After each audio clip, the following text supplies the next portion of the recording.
local neurologist here in Dallas, Texas. I run the Neurological Associates of North Texas, also the organizer of the Texas Jam Health Fair. I'm so pleased and excited to have the wonderful Dr. Suzanne Slonim be participating in this event. So y'all, Dr. Suzanne Slonim was my doctor. She is a renowned uterine fibroid expert. She's one of the leading doctors in treating uterine fibroids through uterine fibroid embolization. And she is my favorite doctor. I love this woman because she literally saved my life. I was dying from fibroids, and thank heavens and thank to God, thank Lord, that I ultimately was able to find her, and I'm fine now from a 1-hour procedure. And even as a doctor, I did not know that this was available to me. I suffered for years and years and years, and even no surgeons wanted to touch me. And a 1-hour procedure, and I'm fine. So I love Dr. Suzanne Slonim, renowned fibroid expert, author, publisher, and just a wonderful person. Thank you very much. Okay, I just want to say, so as you now know, I'm Dr. Suzanne Slonim. I'm with the Fibroid Institute Dallas, and we are dedicated to helping women know their options of the different ways that fibroids can be treated. And this is just a perfect example of what can happen. So why don't we start, by the way, if you want to find out about the Fibroid Institute, go to fibroidfree.com, and that will tell you everything you need to know. Why don't we start by having you tell us about your journey with fibroids? What happened? So I didn't have symptoms initially. It was just a routine exam about 10 years ago, and the doctor said, oh, I think you have fibroids. And then she did the testing, and she told me that I needed to do an open hysterectomy. But I'm a doctor, I was new in private practice, and she told me I would have to be off of work 6 to 8 weeks, and I just started this practice. And I'm like, I can't do that. I can't have just started a new practice and just not work for 6 to 8 weeks. So I'm trying to build my practice up. And at that point in time, I didn't really have any symptoms, so I just kept going along. And I started having back pain, bladder issues that I just attributed to having children in the past. And then my symptoms started to become more severe. I started having lots of bleeding. And then I started having a lot of trouble breathing. So I couldn't bend down. If I bent down, I couldn't breathe. And I knew that something was really, really wrong with me. And by then I had seen multiple doctors and talked about multiple options. Hysterectomy, some doctors didn't feel comfortable with. I was done having children. I just wanted the thing to be gone. But I couldn't really find anyone willing to treat me. And I went to a line dancing event last year, and I love line dancing. I'm on the floor, if I know the dance or not, I love line dancing. And I couldn't dance. I couldn't even get through like one of my favorite songs, a 3-minute song. And I left the event early, and I knew that something was really, really bad. So I came back home, went to the doctor, found out my hemoglobin was 6, was very anemic. You have to understand, I'm going to interrupt here. This is a life-threatening level, very, very low hemoglobin. This is not something to mess with. This is an emergency. So I felt like I was dying, and I was debating on just trying to go to the emergency department and forcing someone through EMTALA to have to treat me. But I didn't necessarily want that, so I worked with my primary care doctor. Or if I know the dance or not, I love line dancing. And I couldn't dance. I couldn't even get through like one of my favorite songs, a 3-minute song. And I left the event early, and I knew that something was really, really bad. So I came back home, went to the doctor, found out my hemoglobin was 6, was very anemic. You have to understand, I'm going to interrupt here. This is a life-threatening level, very, very low hemoglobin. This is not something to mess with. This is an emergency.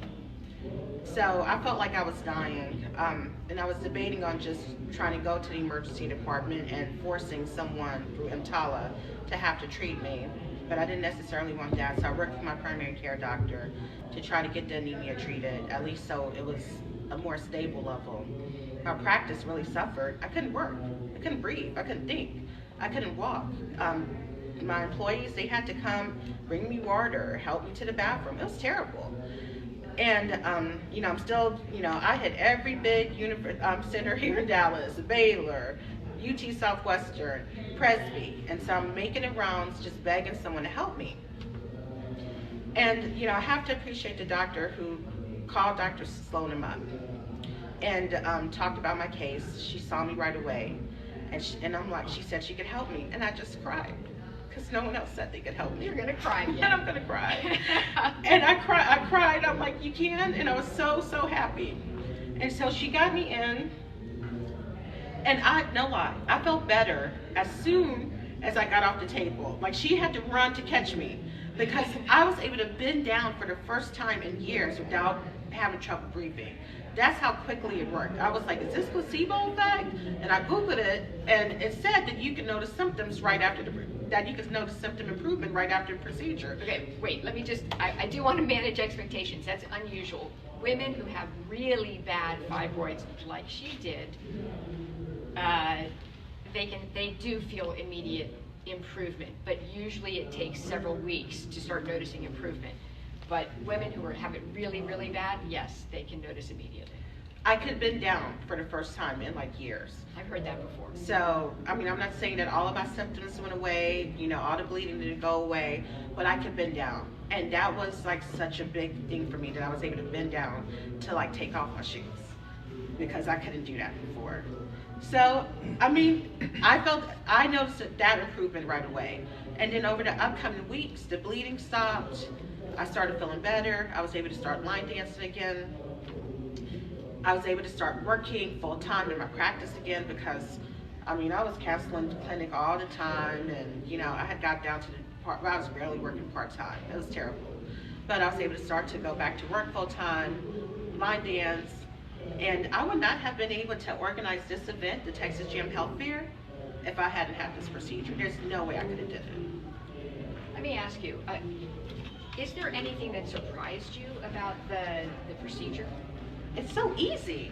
That's, you know, it's so easy. It was like literally 1 hour procedure. I didn't really have any pain afterwards. Well, that's because Dr. Slonim was the bomb, y'all. She did some nerve block, and I felt great. And she calls you right after the procedure, and I'm like, I feel really good. So she's having to tell me, take it easy, but I'm like, I feel so good. I feel so much better. Take it easy, don't do too much. I probably still did more than what I was supposed to, but I felt good and I was excited. Wonderful, wonderful. If a friend or your sister, your daughter came to you and said, I'm starting to have problems with fibroids, what should I do? If they're in Dallas, I tell them to call Dr. Slonim. If you live outside of Dallas or in some other state, because I'm in a fibroids, you know, Facebook group just for patients, yeah. I'm like, well, you need to travel and call Dr. Slonim. So honestly, that's what I tell people to do. So I'm in, you know, Facebook groups, support groups for fibroids.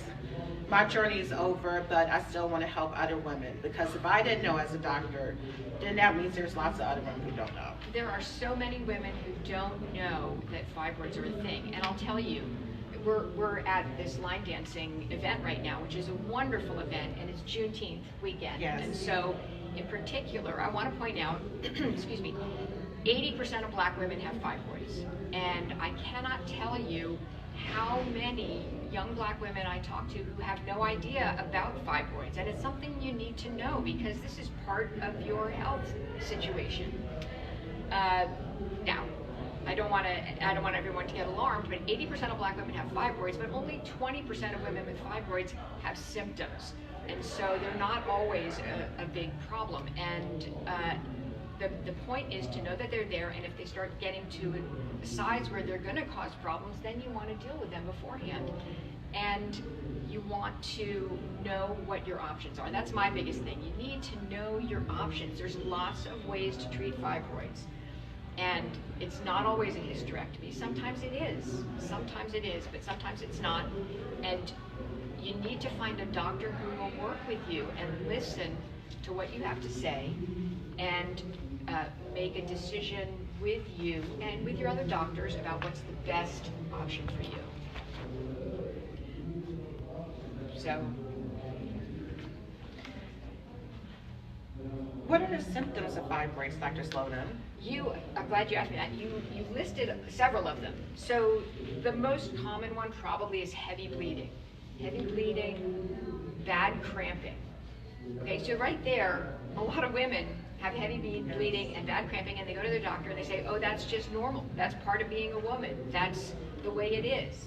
Tough it out. Suck it up. And so our symptoms are minimized, and we're led to believe that we're being weak, or we're being complaining, when really you need to have an exam and see if you have fibroids. But those are the two most common. There's lots of others: constipation, bloating, back pain, urinary symptoms like you mentioned, frequency, urinary urgency. There can be fertility issues. Not all women with fibroids have fertility issues, but we know that fibroids can cause fertility issues. So there's an array of symptoms. The issue is, so many women don't know that these symptoms are being caused by fibroids. And so one of the things I want to mention is that in Texas, we have now, there's been legislation passed at the state legislature level, and in Dallas, City of Dallas and Dallas County, recognizing July as Uterine Fibroid Awareness Month. And there is a broad group of women and men working on events for Uterine Fibroid Awareness Month that will happen next month. There'll be a health fair, there'll be a feminine products supply drive. There's lots of events, and this is our opportunity. There's a media event going on. This is our opportunity to inform. Tell your friends, tell your family, tell your sisters, your aunts, your daughters, your nieces. Fibroids are out there, and we can treat them, and it does not always mean surgery by any means. We can make your life better. Please spread the word. Dr. Slonim, what exactly are fibroids? So fibroids are non-cancerous tumors in the uterus.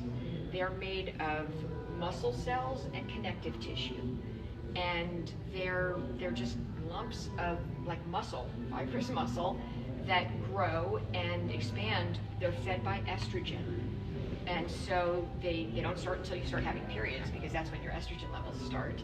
And then when you go through menopause, your estrogen levels go down, so they stop. They start to shrink. They stop growing unless you're on hormone replacement. If you're on hormone replacement, they're going to continue to grow. So they're this mass in your uterus, often multiple masses in your uterus, that cause symptoms.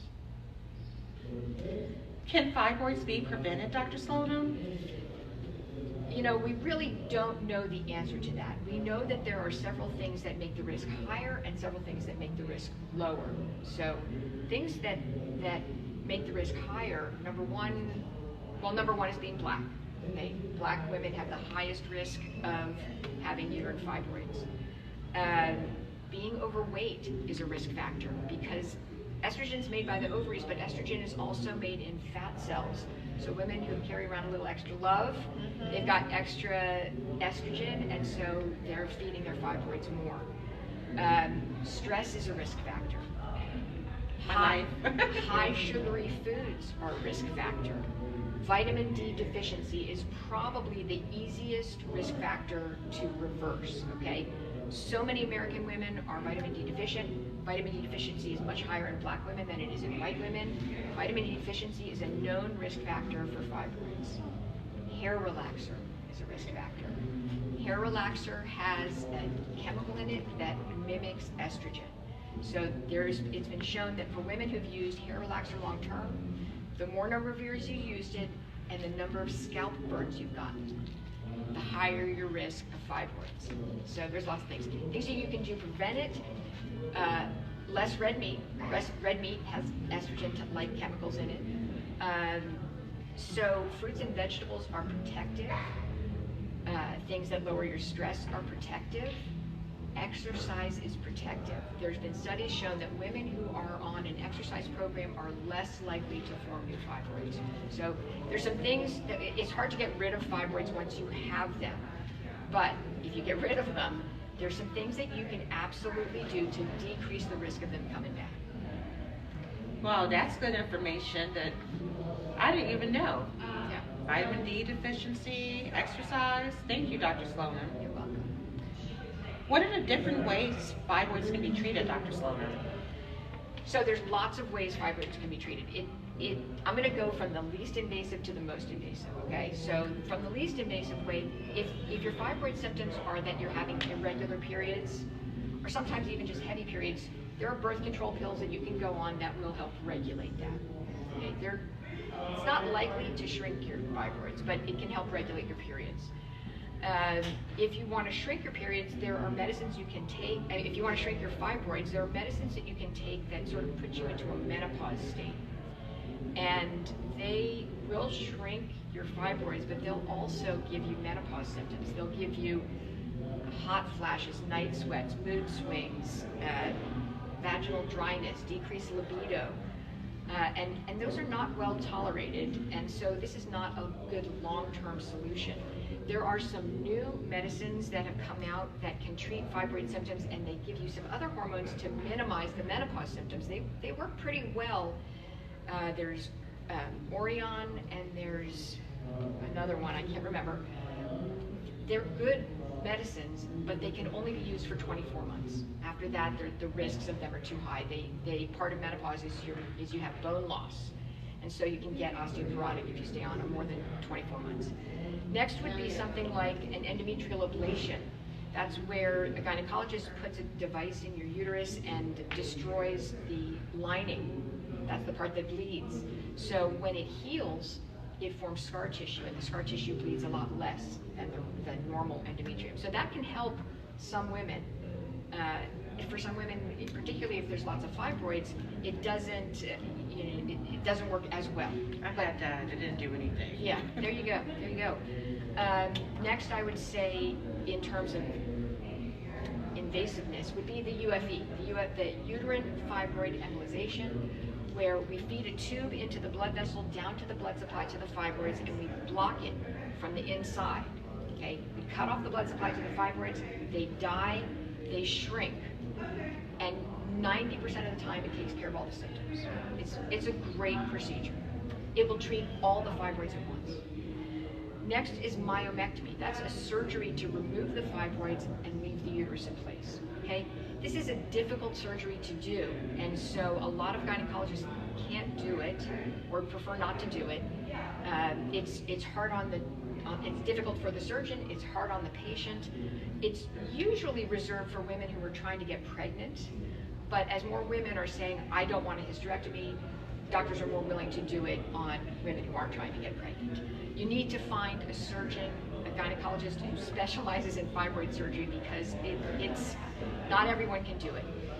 You can have it done laparoscopically or robotically, so they make a couple, 2 or 3 small incisions, and they can take the fibroids out. It's like magic. Sometimes, particularly in a woman who has fibroids as large as yours, it probably would have need to be either a bikini cut incision or even an up and down incision. If your uterus is going above your belly button, most gynecologists, unless they're specialized in fibroid surgery, most would need to do an up and down incision. Next would be, in terms of invasiveness, would be a hysterectomy, okay? Now, this is the most invasive way to treat fibroids, but it is the most reliable way. You're never gonna have to think about fibroids again, you're never gonna have periods again, you're never gonna have to worry about it, okay? Now, when they do a hysterectomy, they can leave your ovaries in place. That prevents menopause, and it prevents the complications that go with menopause, like cardiovascular disease and bone loss and other things. The hysterectomy can be done from minimally invasive to open. And the least invasive way is they can take it out through your vagina. It's like magic. They do something, they go in there, and out comes the uterus. That's a wonderful option. It has the shortest recovery time, but if you have a great big uterus filled with fibroids, that's not often possible. They can do it with laparoscopy, and then in that case, it's a few small incisions, and sometimes they do laparoscopy-assisted vaginal hysterectomy. So they go in to do what they need to do, and then they can take it out of their vagina. Sometimes they do a bikini cut, sometimes they do an up and down cut. So we've gone from pills to taking everything out. And that's the full spectrum of treatment. Thank you, Dr. Slonim. How do you determine if a woman is a good candidate for UFE, uterine fibroid embolization? Most women are a good candidate. There's a few things that make you not. One would be you're pregnant. That's, you cannot do it when you're pregnant. You chuckle about that, but I've had women call me and say, I want to have my fibroids taken care of, because fibroids can be painful during pregnancy, and they're pregnant, and I say you have to wait until you're done. Yeah, if you have an infection going on in your organs, if you have a uterus infection, if there's a problem with, if you have a pelvic inflammatory disease, that needs to be cleared up first. If you have had radiation to your pelvis, the radiation will decrease some of the blood supply in the pelvis. And so if I go in and then cut off the blood supply to the fibroids, it can make it too, they can interfere with the blood supply to the pelvis. So radiation is a problem if we want to do it. Next would be if we find something unexpected. We always do an MRI before the procedure, because that's the only thing that really tells me everything I need to know. Sometimes we find something unexpected. Sometimes we find a mass in the ovary. Sometimes we find a mass in the uterus that doesn't look like a fibroid. Sometimes we see on the edge of the film there's something up in the abdomen. It doesn't necessarily mean there's something bad going on, but it means that needs to be figured out before we do this. So in that case, we can't do it. Otherwise, it doesn't matter how many fibroids you have. In fact, I think women with multiple fibroids have better results from this procedure, because every one of them is going to shrink. It doesn't matter how big they are. The biggest fibroid I've treated is 22 centimeters. And the women who've had these procedures, they're thrilled usually with the results. And it doesn't matter where they are in the uterus. No matter how many fibroids you have, they're all fed by one blood vessel on one side and one blood vessel on the other side. So I treat those two blood vessels, it's going to kill all the fibroids you have. So most women are good candidates. Oh, I need to say one more important thing. If you're trying to get pregnant, this is not your best option, okay? We know that having the embolization procedure, the UFE procedure, increases the risk of miscarriage, okay? So I recommend you have a myomectomy, surgery to remove the fibroids, if you are trying to get pregnant. Now, there are women, I've had patients who've gotten pregnant after the procedure, and I've had patients get pregnant by accident after the procedure, so be careful about that. But it's certainly possible to have a normal pregnancy, normal delivery, normal baby after the procedure. But if you want to have the best chance, you would have a myomectomy. Or you would have nothing. The best chance is to have nothing done. Just go have a baby. Usually the fibroids will take care of themselves. But if you need to have something done, myomectomy is the best choice. There is data that shows women who have infertility because of fibroids who cannot have or will not have surgery, having the UFE procedure does improve their chances. In the study that's done, 40% of women who had the UFE, they ended up getting pregnant. 30% of them ended up with a baby. So that's a miscarriage rate of 25%. But a 30% rate of having a baby is a whole lot better than 0, which is what it was before. So as we wrap this up, I just want you to say, how can people find you? How can people find Texas Jam, line dancing, and then we'll talk about Fibroid Institute. So you can Google Dr. Stephenson, headache specialist Dallas, neurology Dallas. I will come up. You can check me out. We do have a TikTok channel. We're catching up with the time now. And Dr. Sharice is the tag for all of my social media. So Dr. Sharice on Instagram, Facebook, and Twitter. Excellent. And for me, you can find me at our website is fibroidfree.com. We're also on Facebook, Instagram, Twitter. I think we're on LinkedIn also, and we're at Fibroid Free MD. Okay, so the website's fibroidfree.com, and our social media tags are Fibroid Free MD. Okay. Thank you so much, Dr. Slonim. Thank you very much.